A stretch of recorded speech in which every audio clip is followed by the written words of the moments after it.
इस वीडियो में हम बात करेंगे आईपीसी के सेक्शन 4 के बारे में, धारा 4। तो आईपीसी का सेक्शन 4 जो क्या कहता है, इसकी डेफिनेशन चेक कर लेते हैं।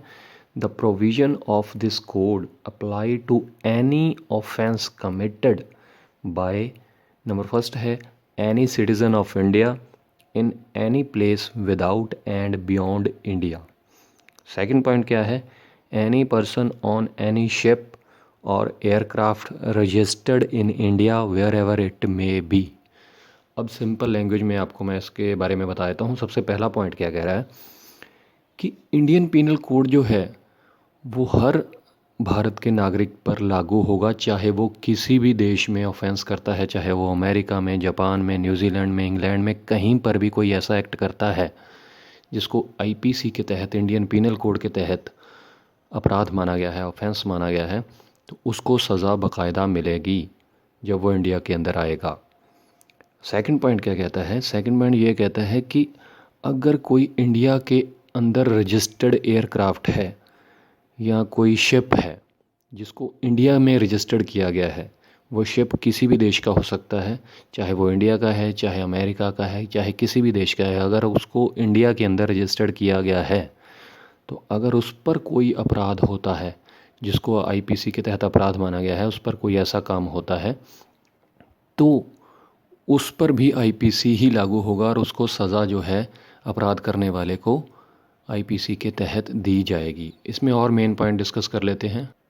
एक एग्ज़ाम्पल देख लेते हैं कि अगर मान के चलिए न्यूज़ीलैंड का कोई एयरक्राफ्ट है और उसको रजिस्टर्ड जो है वो इंडिया में किया गया है।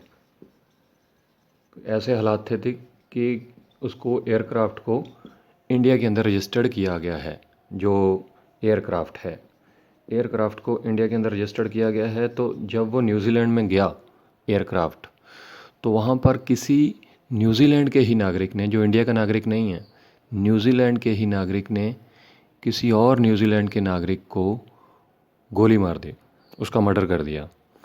अब देखिए, जो एयरक्राफ्ट है वो भी न्यूजीलैंड का है, जिसने ऑफेंस किया वो भी न्यूजीलैंड का है, जिसका कत्ल हुआ वो भी न्यूजीलैंड का है, इंडिया का कुछ भी नहीं है। लेकिन जो एयरक्राफ्ट है वो रजिस्टर्ड कहाँ किया गया था, इंडिया के अंदर। यही इसमें आईपीसी के सेक्शन 4 में बताया गया है। तो उसको जो सज़ा है, जिसने मर्डर किया है एयरक्राफ्ट के अंदर, उसको सज़ा जो है आईपीसी के तहत दी जा सकती है, उस पर मुकदमा चलाया जा सकता है इंडियन पीनल कोड के तहत। क्यों? क्योंकि वो एयरक्राफ्ट की जगह शिप भी हो सकती थी, वो रजिस्टर्ड कहाँ थी, इंडिया में। तो ये ज़रूरी नहीं है कि वो जो रजिस्टर्ड एयरक्राफ्ट है या शिप है वो इंडिया में ही होनी चाहिए, वो कहीं पे भी हो सकती है, न्यूजीलैंड में, इंग्लैंड में, अमेरिका में, किसी भी देश में हो। अगर रजिस्टर्ड इंडिया में है तो मुकदमा चलेगा आईपीसी के तहत, सज़ा भी आईपीसी के तहत ही मिलेगी, वो नागरिक चाहे इंडिया का है चाहे किसी और देश का है। तो ये इसमें बताया गया है। और दूसरा इसमें ये बताया गया है कि अगर कोई भारत देश का नागरिक है तो वो दुनिया में किसी भी इलाके में जाके कोई ऐसा काम करता है जिसे आईपीसी के तहत ऑफेंस माना गया है, तो उसको सज़ा आईपीसी के तहत ही मिलेगी जब वो इंडिया में आएगा। जहाँ पर भी पकड़ा गया उसी इलाके की अदालत में उसको पेश किया जाएगा और उस पर मुकदमा चलाया जा सकता है। जैसे एग्ज़ाम्पल के तौर पे किसी ने, कोई इंग्लैंड में गया, उसने किसी का मर्डर कर दिया, तो जब भी वो इंडिया में आएगा उसको अरेस्ट किया जाएगा और बाकायदा उस पर मुकदमा चलेगा कत्ल का, आईपीसी के तहत। तो ये इसमें बताया गया है आईपीसी के सेक्शन 4 के अंदर। उम्मीद करता हूँ आपको क्लियर हो गया होगा। कोई कन्फ्यूजन रह गई हो तो प्लीज़ कमेंट कीजिएगा और जाने से पहले इस चैनल को सब्सक्राइब ज़रूर कर लीजिएगा, क्योंकि अगर आप लॉ के स्टूडेंट हैं या लॉ में इंटरेस्टेड हैं तो आईपीसी की जो सीरीज़ है अभी स्टार्ट हुई है इस चैनल पर, हर सेक्शन के लिए, हर धारा के लिए अलग से वीडियो बनाया जा रहा है। टोटल 511 धाराएं हैं, 511 सेक्शन हैं।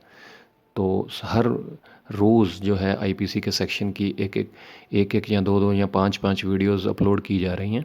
तो प्लीज़ इस चैनल को सब्सक्राइब ज़रूर कर लीजिएगा और कमेंट भी कीजिएगा कि वीडियो कैसी लगी, या और आप क्या इसमें अलग चाहते हैं वीडियोस में, तो प्लीज़ कमेंट ज़रूर कीजिएगा। बहुत बहुत शुक्रिया। चैनल सब्सक्राइब कीजिएगा।